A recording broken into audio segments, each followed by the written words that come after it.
Today I woke up, even though it is stinking hot out here, excited to be coating some of our screens in photo emulsion for upcoming projects that Kyle and I have on the go. I thought I would show you our space and how we do it so that if there's something that we do that you want to bring into your space, then you can see it. Hi friends, welcome back to Artist Confessional. I'm Chrissy and I am a professional artist and we are in my printmaking studio. Something that we do different than I've seen a lot of people online do is we only coat one side. Let me know in the comments below if you coat your screens on one side or if you coat them on two sides. We also have a lot of other things going on, so probably take you along for the ride for some of those as well. But first, let me show you some of the studio. Our darkroom was something that we built when we first moved in, and I wouldn't say it is the ultimate darkroom, but like, you know, it's a space that functions and it does what it needs to do. It's what's behind this door right here on the one wall, like behind that's the main door, right? This is like the art wall, and right behind it, this is my whole little dark room. And we're gonna go in and I'm gonna just like show you around.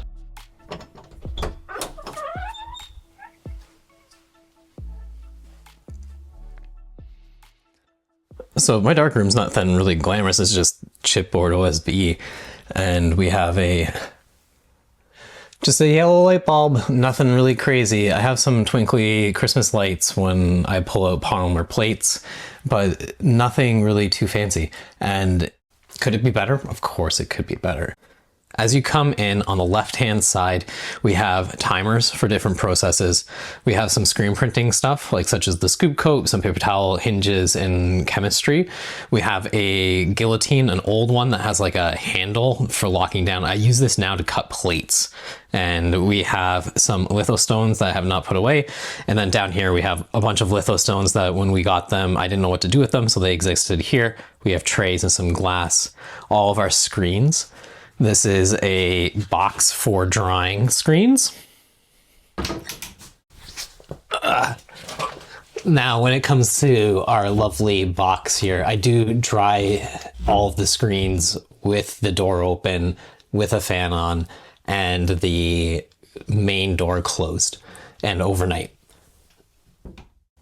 On my under sink, it's a very unglamorous place. It's one of the only spots I have to store anything. We have a bunch of bins, just bins and bins of carborundum grit. We have some sodium carbonate down here in a bag. Those are the etching tanks, which I have on elevated racks so that the etching tanks pop up through the counter over here. We have our ferric chloride, a drying tray. This is just a water tray. This is chemistry relating to etching, such as the Future Flora Wax, some GAC acrylic binders, some India ink, some Brasso, some acrylic paint, and then some like 3-in-1 oil and a funnel, and a little bit of like old crystal gum arabic. We have some more chemistry across here. This is citric acid. This gets added into the ferric chloride tank down here, and that creates the Edinburgh etch. This is sodium carbonate. This is all meant to like help reclaim plates. We have a mercury bulb exposure unit. This is what we do our polymer plates on. And then we have this Lancer exposure unit for doing screen print. This was donated to us by our awesome friend Nella. And this is,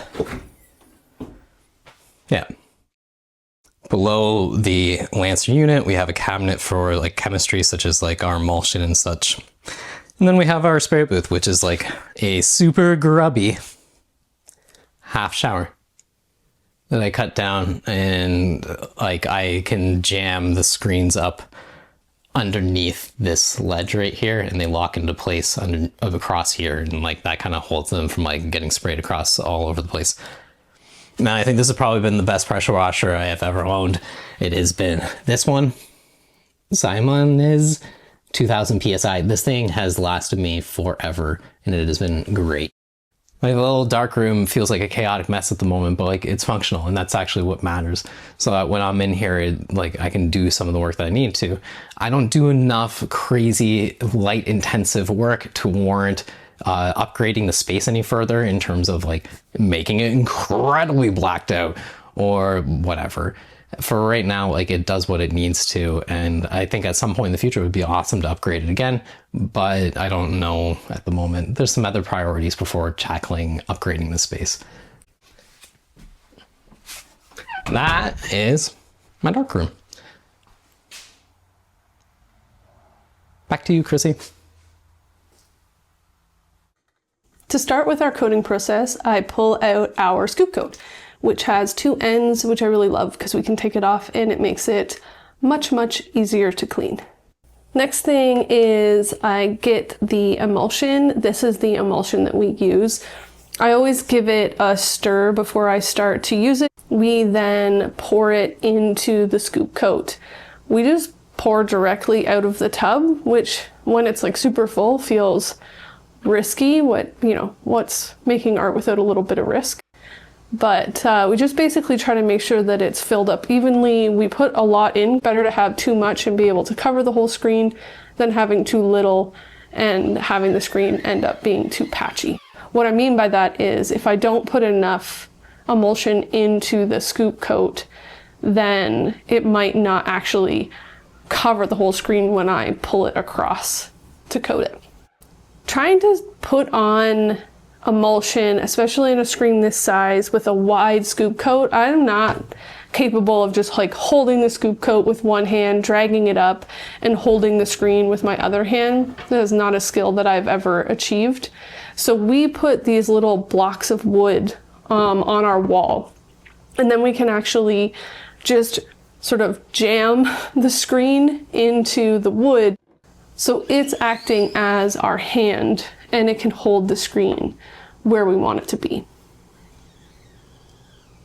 I've always felt totally fine coating my screens only on one side. It was how I learned how to do it in university, so I never really questioned it. But anytime I would look it up online, or when we'd have artists working in the studio a lot, it became abundantly clear to me that this was kind of unusual. Most people coat on both sides. Kind of led me to Googling, coating screens, how to coat screens, just to see like what's the most common, what do people say a lot. And that led me to a lot of Reddit forums with lots of other questions about coating screens.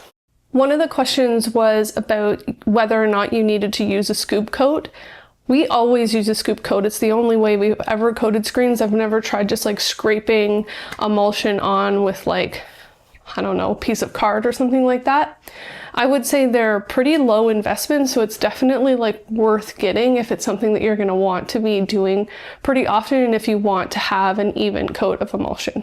It seems like a lot of the questions actually centered around having an even coat of emulsion on the screen. I think that like sometimes when we have streaky emulsion, it happens. I mean, we're not perfect at coating our screens. I'll shoot them anyways, and I don't see like a lot of impact. I mean, the streakiness isn't like a huge lump of emulsion. Our emulsion is still relatively thin in its layer. So I think if you're getting like really thick emulsion or like, like big circles of thick emulsion, probably you're just putting way too much on. One side of your scoop coat is going to have like a thin edge and the other is going to have a thicker edge. And if you have your scoop coat turned around to that thicker edge, it means that more emulsion is going to come out more unevenly and often thicker, whereas that thin edge is going to help keep it nice and crisp and thin. This is generally how fast of a speed I go, and for the most part my coats are pretty even and consistent and like relatively thin. Another action that we take to help manage any excess buildup on our screens is we'll take a card and we'll remove some of that buildup. For us, it's usually on the edges where the emulsion might sort of spill out from the corners of the scoop coat. So we'll take a card and we'll just run it up along that edge to clean it up. It's just like a piece of mat board. Sometimes we cut up old rack cards and that kind of thing. The studio tour preview show has ended, and so Chrissy and I are driving. Oh, I'm kind of falling out of frame. We are driving to go pick up our artwork from the studio tour preview show that was over the weekend. We're here in Picton. If you want to see what our world looks like, here's what it looks like. Let's undo the window. Whoop.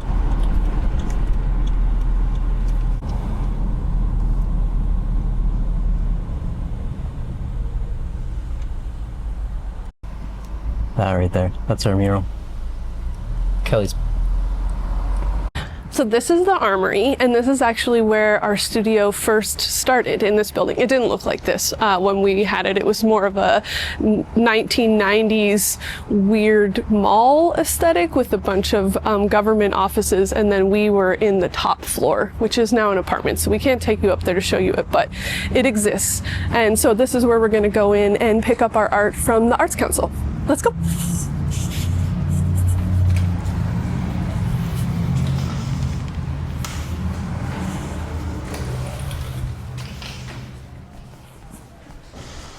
So this was all like tile when we were here, and when we moved out of this space, so up where those windows are, that's where our studio was, and we had to bring our presses down like 2 flights of stairs that were on an angle onto like tile floor. It was very, very stressful, but we did it, and I never want to move our presses upstairs ever again. The preview show is a sort of sneak peek into the artists that are going to be part of the PEC Studio Tour, which is a weekend in September from the 19th to the 21st, when a bunch of artists throughout the county open up their actual studios, most of which are private throughout the rest of the year, and folks can come around and see where artists work and see the work that they create. We have the work hung back up. We need to make some more to fill some of the gaps that we have in the wall. But thanks so much for hanging out with us. I would love to know your thoughts again on whether you coat your screens 1 side or 2 sides. Leave that in the comments below. Like, subscribe, and all those fun things, and we'll see you in the next one. Good?